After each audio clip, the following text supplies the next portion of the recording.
말씀은 요한계시록 14장입니다.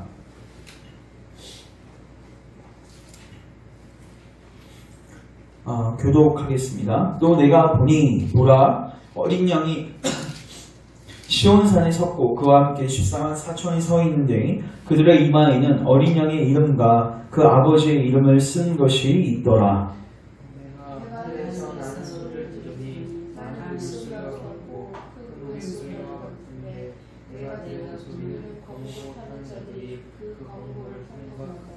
그들이 보좌악과 내 생물과 장로들 앞에서 새 노래를 부르니 땅에서 속량함을 받은 14만 4천 밖에는 능히 이 노래를 배울 자가 없더라.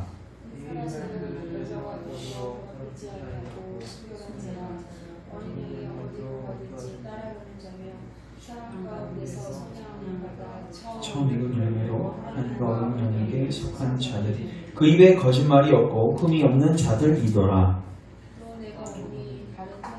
공중에 날아가는데 땅에 거주하는 자들 곧 모든 민족과 종족과 방언과 백성에게 전할 영원한 복음을 가졌더라. 그가 큰 음성으로 이르되 하나님을 두려워하며 그에게 영광을 돌리라. 이는 그의 심판의 시간이 이르렀음이니 하늘과 땅과 바다와 물들의 근원을 만드신 이를 경배하라 하더라.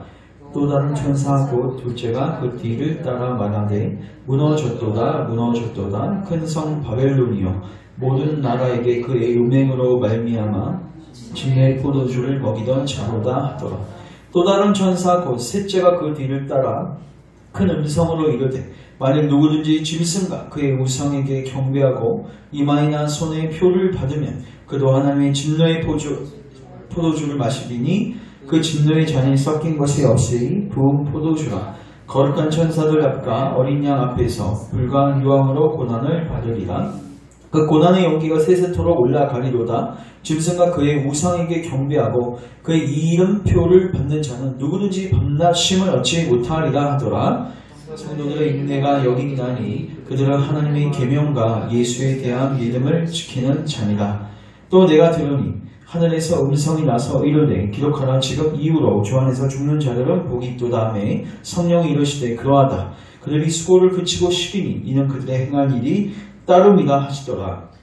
또 내가 보니 흰 구름이 있고 그 구름 위에 인자 같은 이가 앉으셨는데 그 머리에는 금 면류관이 있고 그 손에는 예리한 낫을 가졌더라. 또 다른 천사가 성전으로부터 나와 구름 위에 앉은 이를 향하여 큰 음성으로 외쳐 이르되 당신은 낫을 휘둘러 걸으소서. 땅의 곡식이 다 익어 걸을 때가 이르렀음이니이다 하니 구름 위에 앉으신 이가 휘두르니 땅의 곡식이 거두어집니다. 또 다른 천사가 하늘에 있는 성전에서 나오는데 역시 예리한 낫을 가졌더라. 또 불을 다스리는 다른 천사가 제단으로부터 나와 예리한 낫 가진 자를 향하여 큰 음성으로 불러 이르되 내 예리한 낫을 휘둘러 땅의 포도송이를 거두라. 그 포도가 익었느니라 하더라. 천사가 낫을 땅에 휘둘러 땅의 포도를 거두어 하나님의 진노의 큰 포도주 틀에 던지매 성 밖에서 그 틀이 밟히니 틀에서 피가 나서 말 굴레까지 닿았고 1600 스타디온에 퍼졌더라. 아멘. 기도합니다. 하나님, 오늘도 우리에게 지혜와 계시의 영을 부으사 하나님의 말씀을 잘 깨달을 수 있는 은혜를 베풀어 주옵소서. 또 이 저녁 늦은 시간입니다. 우리에게 건강도 주시고 체력도 주시고 집중력도 주시고 또 무엇보다도 지혜를 주셔서 하나님 말씀을 선명하게 깨닫고 이 말씀으로 인하여 우리의 마음이 뜨거워지고 우리 삶을 향한 하나님의 의중과 뜻을 깨닫고 우리가 순종하며 나아갈 수 있는 은혜가 있게 하옵소서. 오늘도 이 말씀으로 우리를 위로하시고 우리에게 세임 주시고 또 이 말씀 붙들고 기도할 때 하나님의 뜻이 이루어지는 귀한 시간 되게 축복하옵소서. 예수님의 이름으로 기도합니다. 아멘.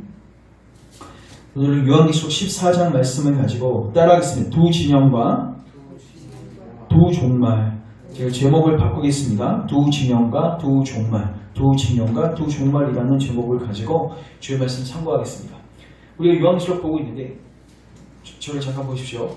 요한계시록은요 전체를 잘 보셔야 돼요. 전체를 잘 보시면 이제 저는 계속해서 이제 말씀을 준비하고 또 나누면서 이제 중반 이후를 이제 지나가고 있습니다. 그러면서 요한계시록 메시지가 그러니까 그 14장만 이해가 더 잘 되는 게 아니라 앞에 있는 내용들이 더 선명하게 이해가 되기 시작합니다. 그래서 여러분들이 요한계시록 설교를 그날 그 부분에 포커스도 맞춰야겠지만 이 전체적인 메시지, 하나님께서 이 계시록을 우리에게 반포하신 이 의중의 뜻을 깨닫고 이 의중을 따라 우리가 같이 기도했으면 좋겠습니다. 지금 어떤 문맥 속에서 이 14장이 나오냐면요, 11장에서 보면요, 두 주인 사건이 나옵니다. 이 말은 뭐냐면요, 하나님께서 교회에게 이 마지막 때에 우리 교회에게 분부하신 것은 복음 전파라는 것입니다. 두 주인 사에게, 즉 복음을 증거하는 것을 교회에게 맡기셨습니다. 근데 중요한 것은 교회는 이 사역을 감당할 때마다 뭘 받게 되냐면 박해를 받게 되고 미혹을 받게 됩니다. 두 가지가 있어요. 박해를 받게 되고 미혹을 받게 됩니다. 그게 바로 이제 11장 이후부터 11장 뒷부분부터 나오는 내용들이에요. 그리고 이제 12장 13장, 우리가 저번 시간에 12장하고 13장을 살폈는데 이 12장 13장 이 두 중인 사역, 교회 그 복음 사역을 방해하는 사단의 미묘한 전략들을 아주 상세하게 풀어주고 있습니다. 왜냐하면 요한계시록의 전체 주제가 뭡니까? 이기라는 겁니다. 뭐라고요? 이기라. 이기기 위해서는 적을 알아야 되고 적이 어떤 전략을 쓰는지 알아야 돼요. 근데 12장 13장을 통해서 적이 쓰는 전략을 우리가 두 가지로 요약할 수 있었는데 하나가 박해이고 하나가 유혹이고 미혹입니다. 그래서 요한계시록 12장에서 용이 나옵니다. 용은 사탄을 상징하고요. 13장에서는요. 두 짐승이 나옵니다. 하나는 어디에서 나오냐면 바다에서 나오고요. 하나는 땅에서 나와요. 이 두 짐승은 용, 즉 사탄의 하수인들입니다. 그러니까 용은, 즉 사탄은 교회를 공격하고 대적할 때 그 하수인들을 사용하는 거예요. 근데 그 하수인들 중에 첫 번째 하수인이 누구였냐? 바다에서 나온 짐승, 즉 국가 위정자들이었습니다. 정치적 지도자들. 물론 모든 정치 지도자들이 다 악한 건 아닙니다. 어떤 지도자들은 그리스도인일 수도 있습니다. 그런데 많은 정치 지도자들이 사단에게 잡혀가지고 교회를 핍박하고 박해하고 하나님 나라를 무너뜨리는 데 사용하고 있어요. 시편 2편에서도 분명히 나와 있습니다. 하나님과 그리스도를 대적하기 위해서 열방에서 수많은 왕들이 하나님을 대적하고 그리스도를 대적하기 위해서 모였다. 이게 국가가 돌아가는 모습입니다. 물론 국가 속에서 경쟁도 있고 거기서 알력 다툼이 있고 자기 이익을 위해서 뭔가를 하는 것 같지만 본질적으로 하나로 연합되게 됩니다. 뭘로 연합되냐면 하나님과 그리스도를 대적하는, 즉 교회를 박해하는 자리로 모이게 됩니다. 이게 바로 사단이 쓰는 첫 번째 전략입니다. 우리나라도 마찬가지입니다. 그러니까 우리도 이제 일제시대 때도 그 외국의 압제 속에 있어요. 이 정치적 지도자라는 것은요, 자국의 대통령일 수도 있고 자국의 지도자일 수도 있고 타국의 지도자일 수도 있습니다. 어쨌든 간에 우리가 신앙생활을 마음껏 하지 못하도록 이 사탄이 뭐 하는 거예요? 그 정권을 사용하는 겁니다. 두 번째, 거짓 선지자가 있었습니다. 땅으로부터 나온 짐승. 땅으로부터 나온 짐승은 모양은 양처럼 생겼는데 이 말은 뭐처럼 있어요? 용처럼 말을 했습니다. 13장에 나옵니다. 이게 뭐예요? 거짓 선지자의 전형적인 특징입니다. 겉으로 봤을 때는 나이스하고 카인드하고 젠틀하고 신사처럼 보이고 참된 목자처럼 보이지만 뭐를 통해서 확인해야 되냐면 그 사람의 모습. 그게 아니라 그 사람은 무엇을 이야기하고 있는가. 정말 진리를 이야기하고 있는가. 진리를 이야기하고 있지 않다면 그 사람이 놀라운 기적을 베풀고 놀라운 헌신적인 삶을 살지라도 그 사람은 거짓 선지자입니다. 오히려 이게 더 무서운 거예요. 삶이 개판이고 그러면 분별이 쉽죠. 근데 모양은 진짜 양처럼 다가온다는 것입니다. 뭘 분별해야 돼요? 성경을 갖고 분별해야 되죠. 용처럼 말을 하고 있는가? 아니면 정말 하나님이 주신 진리의 말씀을 대언하고 있는가? 이게 바로 사탄이 교회를 어그러뜨리고 자기의 나라로 만들기 위한 이 반란의 그 전략들이고 모습들입니다. 그럼 이제 12장, 13장 말씀을 왜 주셨을까요? 교회에게 이걸 왜 주셨습니까? 하나님의 의도를 생각해 보십시오. 싸우라는 것입니다. 그리고 더 중요한 거는 13장 잠깐 가보시면 13장 10절 같이 한번 읽겠습니다. 9절부터 읽을게요. 시작. 누구든지 기가 있거든 들을지어다. 사로잡힐 자는 사로잡혀 갈 것이요 칼에 죽을 자는 마땅히 칼에 죽을 것이니 성도들의 인내와 믿음이 여기 있느니라. 아멘. 뭔 말입니까? 인내하라. 끝까지 싸우라. 믿음을 고수하라. 왜 12장 13장이 주어진지 아시겠죠? 우리 성도들을 격려하기 위해서요. 왜요? 박해받는 상황들, 미혹이 찾아오고 있습니다. 우리는 세 가지 적들이 있습니다. 첫 번째 사탄, 그리고 두 번째는 세상, 풍조, 세 번째는 우리 안에 있는 내면의 죄악된 본성. 밖에도 적, 안에도 적. 전부 다 적인 거죠. 힘듭니다. 때로는 박해를 받고 때로는 유혹을 받고 이 순례 여정을 포기하기 딱 쉬운 환경을 누립니다. 그때 뭐 하는 거예요? 인내하라는 거예요. 믿음을 고수하라는 거예요. 결국 유다 지파의 사자 그리스도께서 승리하셨기 때문에 너희들은 믿음으로 취하기만 하면 승리를 경험할 수 있어. 여리고 성을 무너뜨릴 수 있어. 우리를 격려하기 위해서. 그래서 오늘 우리가 읽은 24장도 이 12, 13하고 연결되어 있어요. 지금 12, 13하고요. 14장은 완전 대조적입니다.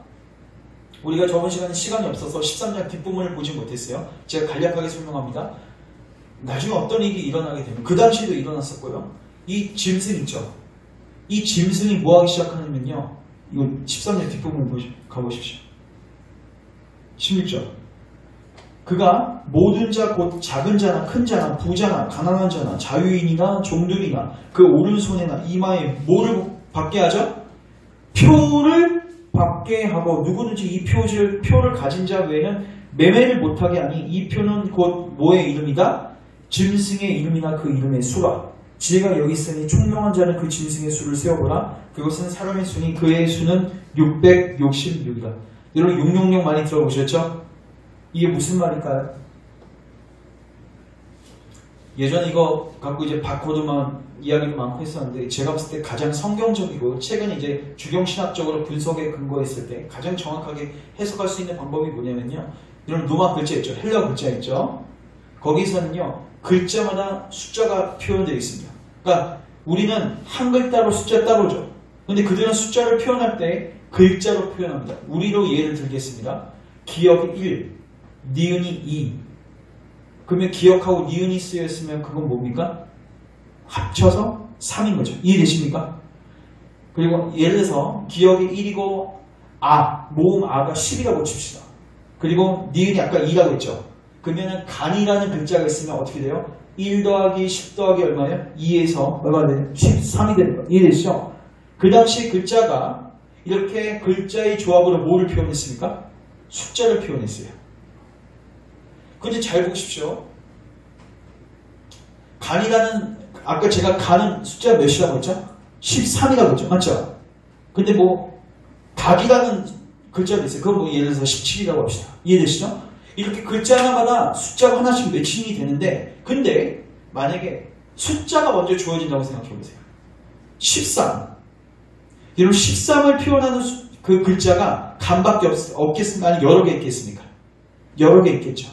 간이라는 조합뿐만 아니라 5 더하기 6 더하기 2라는 조합도 나올 수 있고 3 더하기 8 더하기 2라는 조합이 나올 수도 있는 거예요. 다양한 조합이 있죠. 그래서 숫자는 그 당시에 암호로 사용되어진 거예요. 그 당시에 이 666에서 이 666이라는 단어는 어디서 나온 글자냐면 바로 네로 황제입니다. 네로라는 이거 게마트리아 용법이라고 하는데 이 네로라는 이름을요 숫자 조합으로 바꾸면요 666이 나와요. 그러니까 사람들이 그리스도인들이 네로 황제가 우리를 박해한다. 네로 황제는 짐승이다. 이렇게 얘기하면 어떻게 되겠어요? 그냥 당장 잡혀가겠죠. 그래서 지금 하나님께서 교회 보호 차원에서 암호 차원으로 뭘 주시는 거예요? 네로의 이름은 666으로 계시하시는 거예요. 근데 지혜가 있는 자는 뭐 할 것이다? 알게 될 것이다. 총명한 자는 알게 될 것이다. 그래서 17절 보십시오. 누구든지 이 표를 가진 자 외에는 매매를 못하게 하는 이 표는 곧 짐승의 이름이나 그 이름의 뭐다? 이름의 수라고 나와있죠? 이거 게마트리아 용법입니다. 그러니까 쉽게 말해서 이 666은 뭐냐면요 정치 지도자입니다. 그 박해하는 무리들이란 말이에요. 그 당시에는 네로가 대표격이고요. 지금은 뭐 북한에 있는 김정은이 될 수도 있고 그 수많은 기독교를 탄압하고 압박하는 이런 사람들이 여기 나오는 그 짐승인 거예요. 그리고 그 사람들은 뭐합니까? 표를 줍니다. 뭐예요? 나를 섬기라는 겁니다. 앞부분 가면요, 짐승의 자기를 섬기라고 해요. 거짓 선지자들이 그걸 몰고 갑니다. 섬기지 않으면 어떻게 되는 거예요? 죽거나 매매를 하지 못하거나 불이익을 당하는 거예요.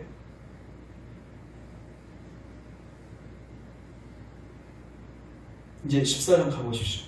이제 완전 대조되는 내용들이 나오는데, 자, 14장 1절 이렇게 되어 있습니다. 또 내가 보니 하나님이 12장 13장만 보여주신 게 아니라 뭘 보여주십니까? 14장을 보여주시는데 14장에는 짐승이 아니라 누가 나옵니까? 어린 양이 나오죠. 맞죠?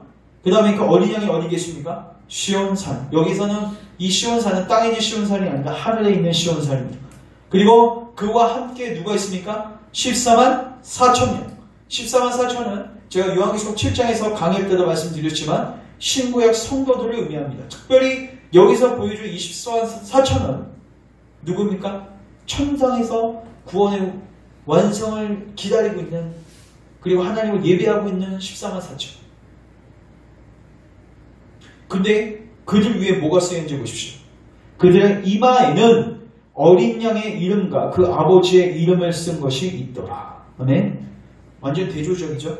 12, 13장에서 짐승이 나왔다면 14장에서 어린 양이 나오고, 12, 13장에서는 짐승을 추종하는 자들이 나왔다면 여기서는 어린 양을 따르는 14만 4천이 나오고, 12, 13장에서는 짐승의 표를 받은 자들이 나왔다면 여기서는 어린 양의 인치심을 받는 자들이 나오는 거예요. 완전 대조적이죠. 더 나아가서 이런 대조가 있습니다. 자, 13장 15절 가보십시오. 그가 권세를 받아 그 짐승의 우상에게 생기를 주어 그 짐승의 우상으로 말하게 하고, 또 짐승의 우상에게 경배하지 아니하는 자는 며칠든지 다 죽였습니다. 맞죠? 짐승 섬기라는 거예요. 그렇지 않으면 다 뭐하겠다? 죽여버리겠다는 거죠. 근데 거꾸로 역전됩니다. 14장 11절 가보십시오. 그 고난의 연기가 세세토록 올라가리로다. 짐승과 그의 우상에게 경배하고 그의 이름표를 받은 자는 누구든지 밤낮 쉼을 얻지 못하리라. 완전 대조죠. 앞에서 뭐라고 나와 있습니까? 짐승의 표를 받지 않는 참된 그리스도인들이 죽임을 당하는데, 여기서는 짐승의 표를 받은 불신자들, 배교자들이 뭐합니까? 밤낮 쉼을 얻지 못하리라. 근데 차이점이 있습니다. 앞에 있는 그리스도인들은요, 육체적 죽음만 경험하죠. 맞죠? 근데 짐승의 표를 받은 이 불신자들, 이 배교자들은 여기서 보시면 이거 육체적 죽음을 의미하는 게 아닙니다. 뭐라고 표현하고 있습니까? 밤낮 쉼을 얻지 못하리라. 고난의 연기가 세세토록 올라가리라. 뭐예요? 육과 영이 영원토록 멸망당하는 하나님의 지옥 심판을 보여주고 있는 것입니다. 마태복음 10장에도 주님이 분명히 말씀하셨습니다. 너희 이 땅에 있는 권세를 두려워하지 말라. 근데 두려워하지 않을 수 있는 방법이 딱 하나입니다. 뭐냐면 몸은 죽여도 영혼을 죽이지 못하는 저들을 두려워하지 말고 너희들의 몸과 영혼을 지옥에 멸하실 수 있는 자를 뭐하라? 두려워하라. 두려움은 두려움으로 극복할 수 있습니다. 중독은 중독으로 끊을 수 있는 것처럼 우리가 정권에 대한 두려움도 있고 우리를 박해하는 그 두려움들이 우리 안에 있습니다. 그런데 그리스도인들은 무엇보다도 누구를 두려워해야 하는가? 하나님을 두려워해야 됩니다. 근데 그 근거가 뭐예요? 바로 이게 12, 13, 14장 구도예요. 그리고 마태복음 10장에서도 예수님이 똑같이 말씀하셨어요. 여러분들은 무엇 때문에 지금 두려워하고 계십니까? 이 정권 때문에 두려워하십니까? 아니면 여러분 삶의 어떤 삶의 어려움들 때문에 두려워하십니까? 여러분들에게 있어서 가장 큰 두려움과 가장 큰 기도 제목은 무엇입니까? 저는 고백할 수 있는데, 저는 저희 교회 교우들의 영혼, 그리고 저의 영혼, 정말 하나님 앞에서 합당한 하나님의 백성들로서 우리가 지금 세워져 가고 있는가? 그렇지 않을 수도 있겠다. 그것 때문에 두렵습니다. 그래서 기도하게 됩니다. 그런 핍박과 밖에 받을 수도 있거든요. 근데 하나님으로부터 넌 틀렸어. 불법을 행하는 자들 내게서 떠나라. 이 소리 들으면 되겠습니까? 이게 두렵습니다.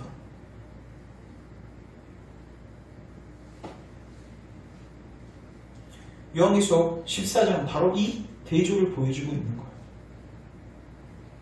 그러니까 쉽게 말해서 우리의 시각을요, 지상에서 얼른 끌고 올라가는 거예요. 천상으로 끌고 올라가는 거예요. 그래서 동일한 내용이 나옵니다. 12절 가보십시오. 14장 12절. 같이 한번 읽겠습니다. 시작. 성도들의 인내가 여기 있나니 그들은 하나님의 계명과 예수에 대한 믿음을 지키는 자리라. 다시 한번 시작. 성도들의 인내가 여기 있나니 그들은 하나님의 계명과 예수에 대한 믿음을 지키는 자리라. 아까 13장하고 똑같이 나오죠? 그러니까 왜 이 말씀을 하신지 주님의 의도를 아시겠습니까? 너희들 잘 들어. 지금 교회가 지금 박해받고 미혹받고 있고 너희들을 위협하고 있지.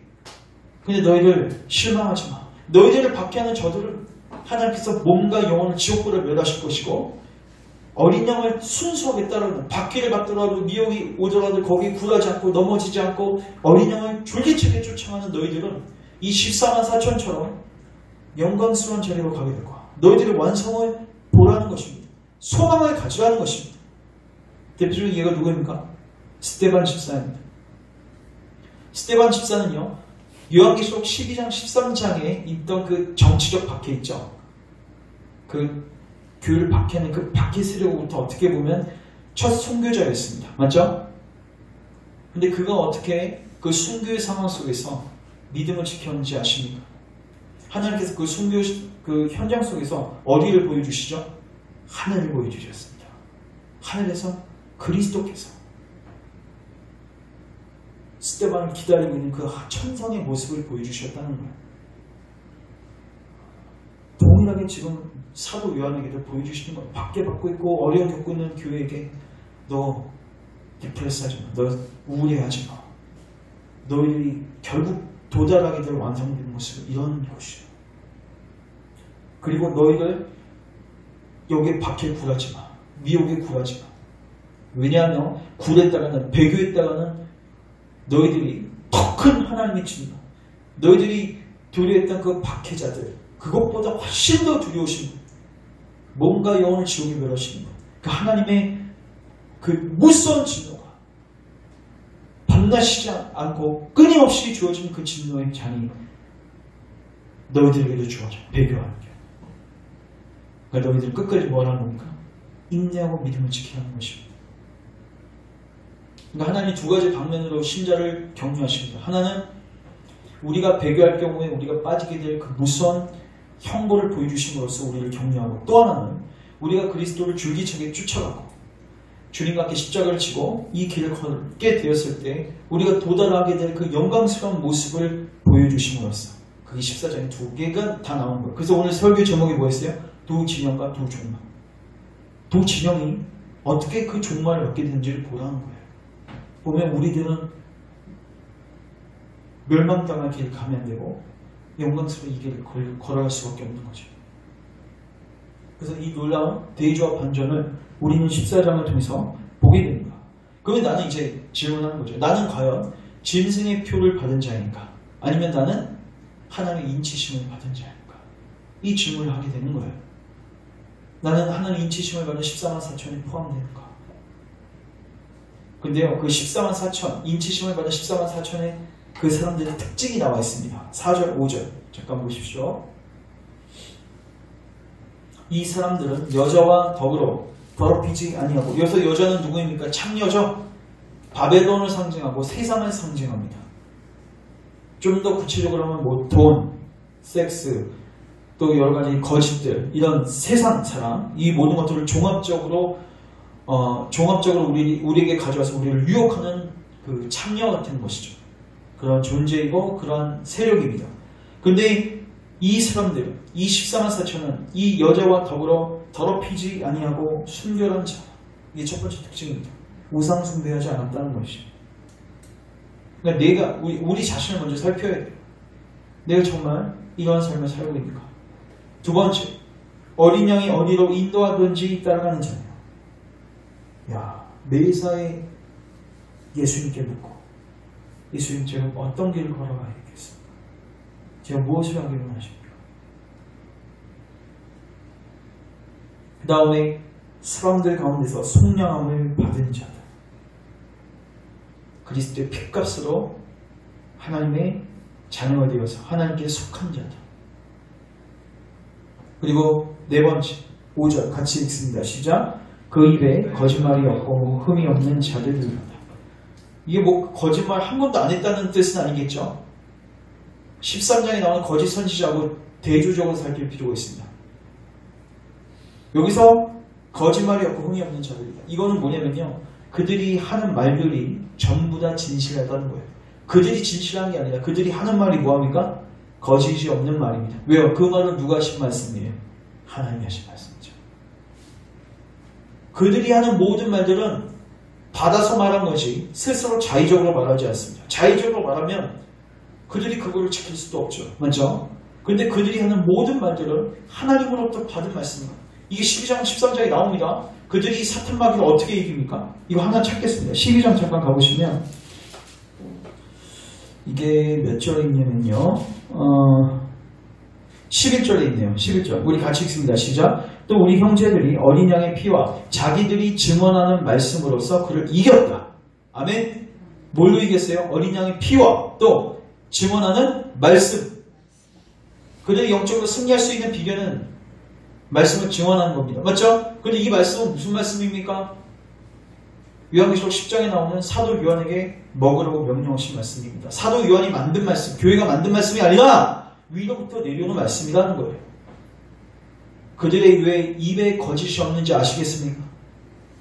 저에게 만약에 거짓이 없냐고 물어보신다면 저도 거짓말 많이 하죠. 맞죠? 근데 제가 만약에 성경에 충실하게 해서 설교를 했으면 저는 그 말에 대해서는 거짓말이 없는 거죠. 그리고 그 말은요, 하나님이 서포트 하시는 거기 때문에, 하나님 친히 약속하신 걸 증거하는 거기 때문에 제 능력 밖이에요. 이건 하나님께서 책임지실 말이죠. 그래서 거짓이 없는 자들이죠.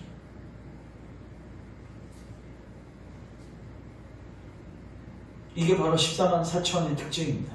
이게 바로 이마에 인침받은 자의 특징입니다.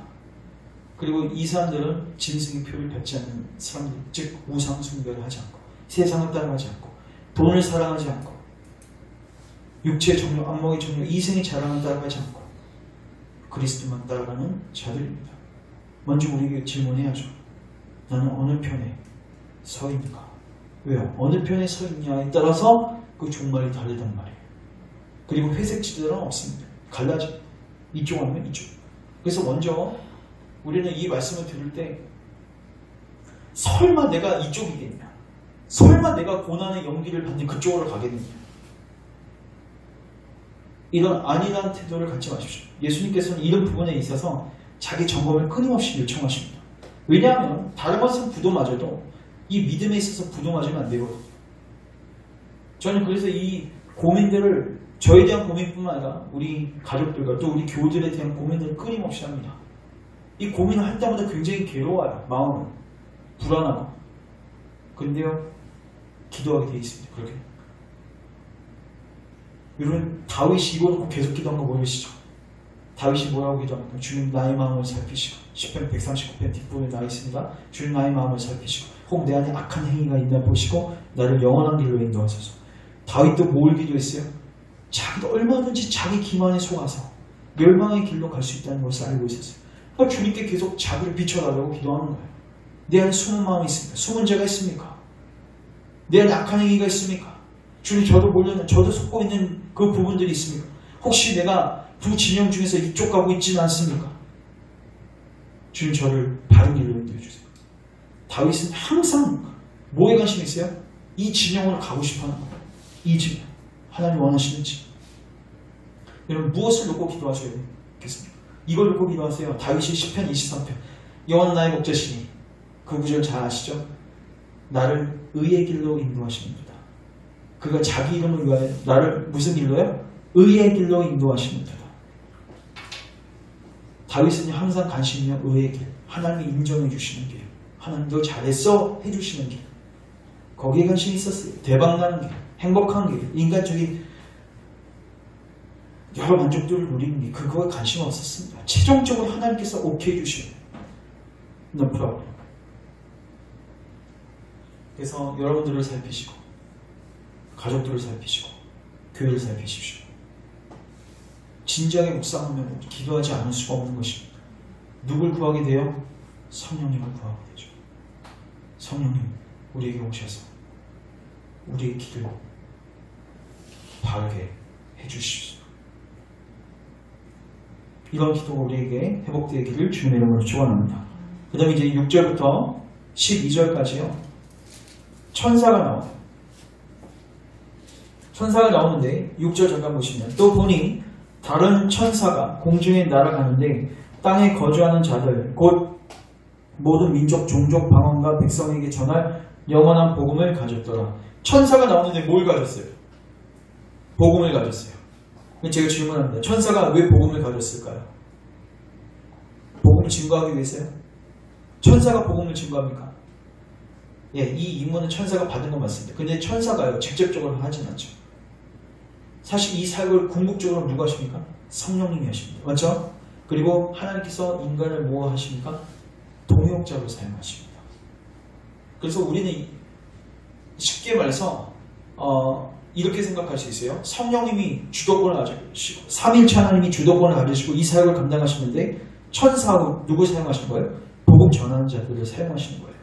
그러면 우리가 뭘 할 수 있냐면 지금 천사에게 주어진 그 영원한 복음, 천사가 선포하는 복음의 내용을 알면 뭘 할 수 있냐면 우리가 교회가 감당해야 할 사명, 우리가 선포해야 할 복음이 뭔지가 알게 되어진 거죠. 맞죠? 그 내용은 동일한 내용입니다. 이해되십니까?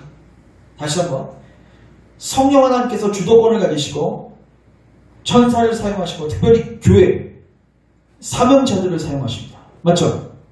그러면 천사에게 주어진 그 복음, 영원한 복음은 누구에게도 주어진 거예요? 우리 교회에게도 주어진 거예요. 그 교회가 어떤 말씀을 선포해야 되는지 여기서 우리가 해답을 얻을 수 있는 거죠. 자, 이 천사에게 주어진 복음, 그들이 무엇을 증거했는지를 우리가 보도록 하겠습니다. 우리 7절 같이 한번 읽겠습니다. 시작. 그가 큰 음성으로 이르되 하나님을 두려워하며 그에게 영광을 돌리라. 이는 그의 심판의 시간이 이르렀음이니 하늘과 땅과 바다와 물들의 근원을 만드신 이를 경배하라. 따르겠습니다. 하나님의 심판의 시간이 이르렀다. 그래서 두려워하라. 하나님 뭐를 선포하고 있습니까? 심판. 8절도 마찬가지예요. 두 번째 천사도 또 다른 천사, 그 둘째가 그 뒤를 따라 말하되 무너졌도다. 무너졌도다. 큰 성 바벨론이에요. 이거 시제도의 미래도 아니에요. 과거입니다. 예언 완료 시제입니다. 쉽게 말해서 확실하게 이 바벨론 성, 너희들이 의지했던 거, 세상들, 돈들 다 어떻게 된다? 무너지고 멸망당할 것이다. 긴박성을 이야기하는 거죠. 이제 나중에 17, 18장 가면요, 바벨론이 무너지는데요, 반복적으로 나오는 단어가요, 순식간이라는 단어가 나옵니다. 무너졌도다, 무너졌도다, 무너졌도다, 큰 성 바벨론이요. 순식간에 무너졌도다. 여러분들이 의지하고 있는 돈, 여러분들이 의지하고 있는 그 어떤 세상 대상들은요, 순식간에 무너집니다. 이게 바로 천사들이 선포했던 복음. 이거는 교회가 동일하게 선포해야 돼요. 그리고 마지막 하나가 뭐냐면 무섭습니다. 9절, 10절, 11절 이거는 같이 한번 읽겠습니다. 시작. 또 다른 천사 곧 셋째가 그 뒤를 따라 큰 음성으로 이르되 만일 누구든지 짐승과 그의 우상에게 경배하고 이마이나 손에 표를 받으면 그도 하나님의 진노의 포도주를 마시리니 그 진노의 잔에 섞인 것이 없이 부은 포도주라. 거룩한 천사들 앞과 어린 양 앞에서 불과 유황으로 고난을 받으리니 그 고난의 연기가 세세토록 올라가리로다. 아멘. 여기까지요. 하나님의 진노를 뭘로 표현한지 아십니까? 10절 보십시오. 섞인 것이 없이 부은 포도주. 여러분 그 당시 포도주가 유명했죠. 근데 포도주를요 그냥 못 마시죠. 어떻게 마셨어요? 먼저 이것부터 얘기합시다. 그 당시 포도주 만들 때 어떻게 만들까요? 오늘은 여러분 즙기 아시죠? 즙기. 그 믹서기 말고요 즙기가 있습니다. 즙으로 딱 짜면, 저도 이제 최근에 즙기를 몇 번 사용해 봤는데 이렇게 짜면은 그 포도 같은 거는 짜면요 그 안에 있는 물뿐만 아니라 그 껍질에 있는 그 보라색 그 뭐라고 하죠? 그 이름을 까먹었는데 그 부분까지 나와서 이게 그 포도색같이 보면 이제 즙이 나와요. 그런데 그 당시에는 이 즙기가 없으니까 어떻게 하냐면 포도를 담는 틀이 있습니다. 넓은 마당이라고 생각하시면 되고 여기에 포도를 다 넣은 다음에 사람들이 장화 같은 거를 신고 거기 안에 들어가는 거예요. 그리고 그걸 뭐 하는 거예요? 포도를 밟아요. 밟아요. 밟으면 어떻게 돼요? 즙이 나오죠. 근데 중요한 거는 사람들이 그걸 그냥 못 마시고 너무 쓰죠. 너무 진하죠. 그래서 보통 1대1 아니면 2대2 좀 많으면 이제 물을 3대1 정도 섞어서 마셨습니다. 근데 여기서 뭐라고 표현하고 있어요? 섞지 않은 포도주. 아주 진하고 완벽한 하나님의 진노가 그들을 기다리고 있다는 것입니다. 근데 저는 이게 가장 정말 마음에 와닿고 우리를 두렵게 만드는데 그 고난의 연기가 새새토록 올라가리로다. 여러분 어떤 단어가 여러분 마음에 꽂히십니까? 고난, 연기, 아니면 새새토록? 저는 새새토록. 지옥의 끔찍함이 무엇일까요? 부자 나사로 비유를 통해서 주님이 분명히 말씀하셨죠. 여러분 부자 나사로 비유가 왜 나왔다고 생각합니까? 주님 그 계명을 주신 그 말씀을 주신 의도를 잘 생각해 보세요. 지옥의 끔찍함도 물론 이야기합니다. 그런데 중요한 건 그 부자가 거기서 나오려고 해요. 자비를 구합니다. 그런데요, 일만의 자비도 다 거절됩니다. 그 한 방울에 물 찍어서 그걸 혀에다 서늘하게 해달라는 그 일말의 자비도 거절되는 게 지옥입니다. 천국과 지옥 사이에는 구렁이가 있어서 네가 우리 쪽에 올 수도 없고 우리가 너 쪽으로 넘어갈 수도 없다. 이게 뭐예요? 부자 나사로 비유의 결론이에요. 뭐예요? 한 번 들어가면 절대 못 나옵니다. 끝도 없습니다. 새새처럼 올라갑니다. 우리가 거기 들어가면 어떻게 될까요? 묵상해 보십시오. 내 사랑하는 부모님이, 내 사랑하는 자녀가 거기 들어가면 어떻게 될까요? 여러분 왜 한국교회가 경건의 능력을 잃었을까요? 이 복음을 설교 안 해서 그래요. 잘 들으십시오. 이 새 천사가 선포하는 복음은 누가 선포해야 할 복음이에요? 교회가 선포해야 할 복음이에요. 복음은 좋은 소식인데 왜 무슨 얘기를 해요? 복음은요, 복음은 스스로 일하지 않습니다. 복음을 전하기 전에 반드시 뭘 먼저 전해요? 율법을 전하게 됩니다. 하나님의 기준과 하나님의 신분. 그리고 이러이러하기 때문에 그리스도께서 너희를 위해서 죽으셨어. 그 복음을 받고 믿으라. 그런데 한국교회가 왜 이 복음의 능력을 상실합니까? 이 심판을 전하지 않고 지옥을 설계하지 않고 영혼에 대해서 고민하지 않게 만드는 거예요. 목회자는 나팔을 불어야 됩니다. 노아 시대 때죠. 노아가 무엇을 설교했겠습니까? 120년 후에 비가 온대요. 홍수가 온대요. 사람들이 미친놈 소리 했겠죠. 무슨 지금 대낮 같은 쨍쨍한 이날은 무슨 심판이야? 나 아직 건강해. 무슨 지옥 얘기하고 있어? 감당 없을 수도 있는데. 여러분 지금 천사가 얘기하고 있는 내용들 잘 보십시오. 어떤 걸 선포했습니까? 하나님을 뭐해라? 도저히 왜 심판의 시간이 이르고 있다. 순식간에 망하게 될 것이다. 그리고 망한 다음에 그 고난의 연기가 새새토록 올라갈 것이다. 그리고 뒷부분 11절 뒷부분 보십시오. 누구든지 밤낮 쉼을 얻지 못하리라. 들어갈 뿐만 아니라 쉬는 시간도 없어요. 고난을 받는데 11시간 고난받고 1시간 휴식 이런 것도 없어요. 밤낮 쉼이 없는 고난. 여러분 지옥의 끔찍함은요, 고통 그 자체에 있는 게 아니라 나올 수 없다는 그 소망이 없는 그 자체가 끔찍한 거예요. 인간은요, 아무리 힘들어도 뭐가 있으면요, 소망이 있으면 버텨냅니다. 아무리 거지 같은 그 삶을 살고 있어도 재정적으로 얘기를 해봅시다. 재정적으로 어려워도 이렇게 노력하다 보면은 아파트 한 채 살 수 있겠지.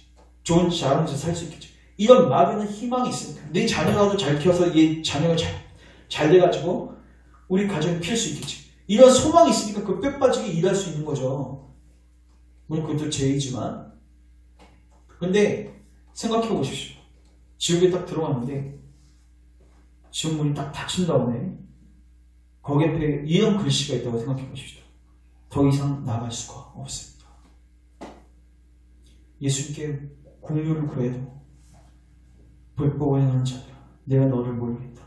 내게서 떠나라.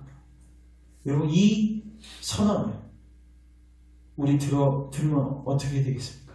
듣지 말아야죠. 우리 가족도 듣지 말아야죠. 우리 주변에 있는 집체들도 듣지 말아야죠. 여러분 그래서 기도해야 되는 것입니다. 교회가 이 기능을 감당해야 된다는 거예요. 교회가 제대로 기능을 감당해야 된다는 거예요.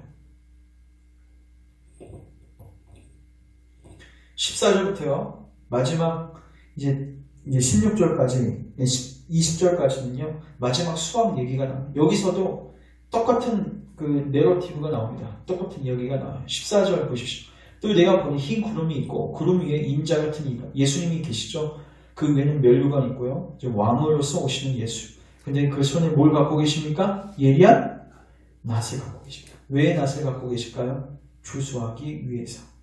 그래서 추수했더니 자 16절 같이 읽습니다. 시작. 구름 위에 앉으신 이가 낫을 땅에 휘두르네 땅의 곡식이 거두어지리라.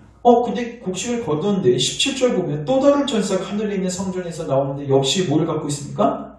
예리한 낫을 또 갖고 있어요.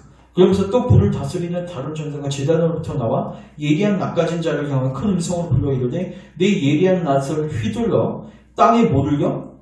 포도송이. 아까는 곡식이었는데 이제는 뭐예요? 포도송이를 거두라고 해요.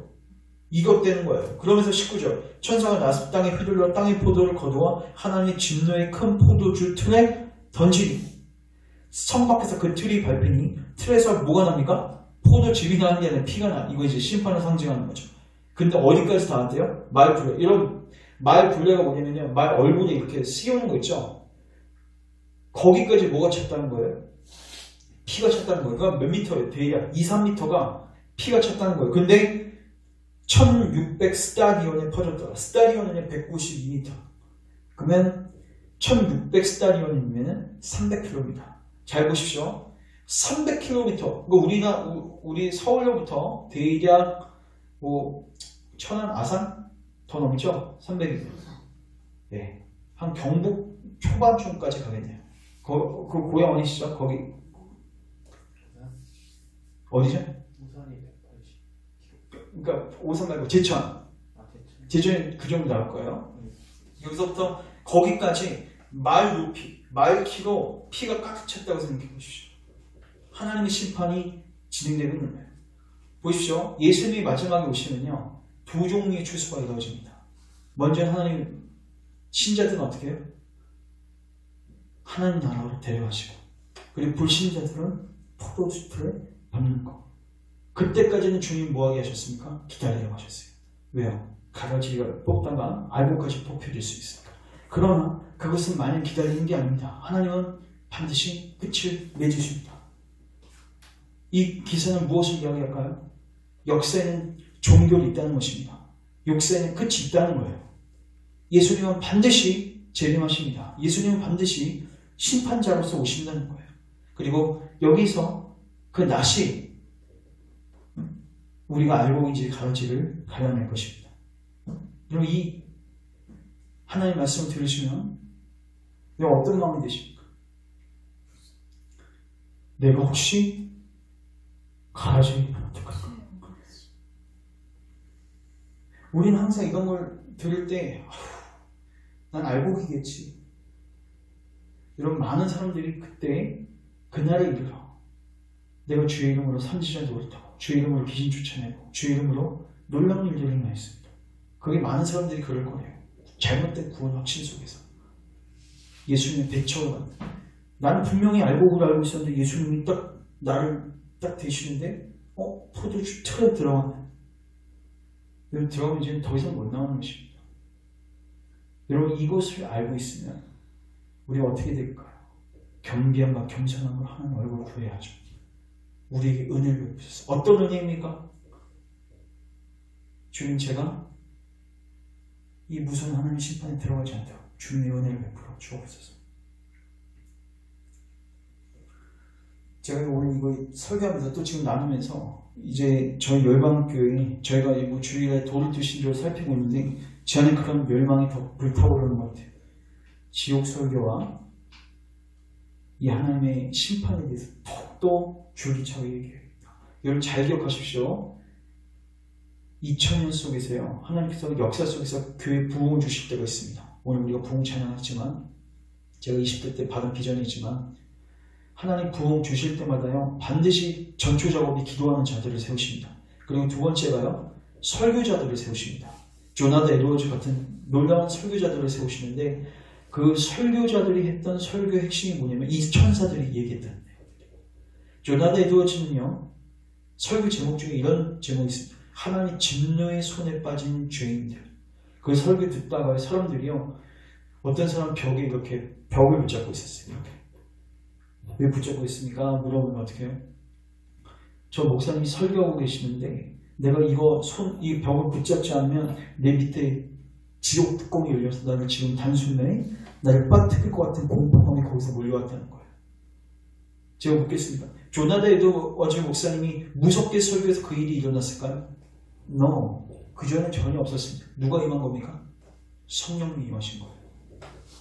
이게 영적 각성입니다. 리바이벌입니다. 전혀 죽음에 대해서, 심판에 대해서 무감각하고 먹고 마시고 시집 가고 장가도 목사님이 얘기하면 그 농담 따먹히죠. 마치 노세 사위들처럼 그 복음을 아주 가치없게 생각했던 그 사람들이 성령이 임하시니까 어떻게 돼요? 죽음에 대해서 영적인 부분에 있어서 고민하기 시작하는 거예요. 거기서 시작되는 겁니다. 그래서 우리가 뭘 놓고 기도해야 돼요? 성령을 부어주셔서 그리고 교회 안에서 메신저들이 이 영원한 복음, 정확한 복음을 하나님의 심판 그리고 하나님의 은혜를 선하게 균형 있게 선포하게 하셔서 이 마지막 날에 이런 잘못된 진영에서 비참한 종말을 겪지 않도록 주님 우리에게 은혜를 베풀어 주옵소서. 여러분, 인생에 있어서 가장 중요한 문제입니다. 그래서 사단은 우리로 알고 계속해서 오늘도 그래요. 우리로 알고 이걸 잊게 만들죠. 우리는 또 기억하고 기억해야 합니다. 성경은 그래서 계속 기억하라고 명령하잖아요. 우린 망각의 동물이에요. 그러다가 멸망으로 달려가는 거죠. 그래서 오늘도 하나님께서 우리에게 이 말씀을 듣게 하시는 축복입니다. 그래서 이 하나님의 종말적 심판, 나는 과연 어떤 길을 가고 있는가, 어떤 진영으로 줄 서고 있는가 고민하시고 주님의 은혜를 구하십시오. 그리고 가족들을 놓고도 또 섬기시는 교회를 놓고도 또 조국교회를 놓고도 기도하십시오. 바른 목사님들이 많이 나오고 하나님 심판, 폴 오셔 목사님이다. 또 미국에 많죠. 그런 목사님들의 설교를 잘 들어보십시오. 하나님의 은혜를 분명히 이야기하지만 하나님 심판을 분명히 얘기합니다. 왜요? 하나님의 심판을 이야기하지 않는 복음을 가치없이 여깁니다. 돼지가 진주를 함부로 대하는 거죠. 복음을 가치없이 취급하는 거죠. 그런데 하나님의 심판을 정확하게 인식하게 될 때 그리스도의 복음은요, 누가 믿지 말라고 하더라도 전심으로 붙을 수밖에 없는 거예요. 그 전심을 누가 주신다고요? 성령. 그래서 오늘 우리가 그리고 앞으로 계속해서 우리가 이 성령을 놓고 기도해야 됩니다. 마지막으로 제가 최근에 된 마음을 좀 나누고 이제 같이 기도했으면 좋겠는데, 제 안에서도 이러한 영적 감각이 예전에 굉장히, 저는 한때 어떤 체험을 했었냐면 20대 한 3, 4? 아니다. 20대 초반이었던 것 같은데, 어떤 이제 대학교 수련회 갔다 와서 하나님에 대한 인식이 너무 커졌는데 내가 죄인인 걸 이제 자각하면서 잠을 못 잔 적이 있었어요. 왜 못 잤냐면 지금 내가 눈을 감으면은 지옥 뚜껑이 열릴 것 같은 거예요. 내가 눈을 못 뜨면 난 지옥에 있을 것 같은 거예요. 이런 두려움이 굉장히 저를 사로잡는 그 기간들이 있었고요. 근데 그때마다 제가 내 힘으로 율법을 지켜보려고 좋은 사람 되려고 노력을 했죠. 근데도 안 됐어요. 안 되니까 나를 포기하게 되고 타협하게 되고. 근데 그 과정 속에서 하나님께서 은혜의 복음을 선명히 깨닫게 하셔서 그리스도를 붙들게 하셨습니다. 근데 그 그리스도를 붙드는 과정이 처음에 뭘로부터 시작되냐면 각성, 하나님 앞에서 내 존재의 실존을 보는 거, 내가 죄인인 걸 깨닫는 거. 근데 그 이후로 죄에 대해서 무감각해지면서 마음이 많이 화이 맞은 양심죠. 죄에 대해서 반응하지 못한 저의 모습을 볼 수 있었고, 근데 하나님께서 그걸 최근에 드러내셨습니다. 그래서 교회는 무엇을 해야 되는가? 죄를 드러내야 돼요. 히브리서 3장 말씀처럼 죄를 지적해야 돼요. 그래서 그 영혼이 마음이 굳지 않도록 하나님께 회개와 믿음으로 반응할 수 있도록, 그래서 교회가 그 사역 감당 잘 할 수 있도록, 그리고 성령께서 그 사역 가운데 기름 부어주셔서 영혼들이 진짜로 회심을 경험할 수 있도록 여러분들이 계속해서 기도하셨으면 좋겠습니다. 제가 기도하고 우리 같이 연합해서 기도하는 시간 갖겠습니다. 하나님, 우리를 불쌍히 여겨주시고 우리를 살려주십시오. 하나님, 우리가 어떤 진영 속에 있습니까? 하나님의 인지심을 받은 진영이 있습니까? 아니면 짐승의 표를 받는 진영이 있습니까? 주님, 오늘 우리가 이 두 진영의 두 결말을 보았습니다. 주님, 간절히 비옵는 것은 우리를 의의 길로 인도하옵소서. 우리 마음을 살피시고 우리 안에 악한 행위가 있나 보시고 우리를 영원한 길로 생명의 길로 인도하소서. 그 안에서 많은 주의 종들이 주의 말씀을 바르게 정직하게 선포할 수 있기를 원합니다. 평강의 메시지가 아니라 하나님의 심판을 외치고 그 심판으로부터 나올 수 있는 그리스도의 은혜의 복음을 선명하게 선포하게 하셔서 수많은 영혼들이 구원받고 하나님 나라에 들어갈 수 있는 은혜를 허락하옵소서. 예수님의 이름으로 기도합니다. 아멘.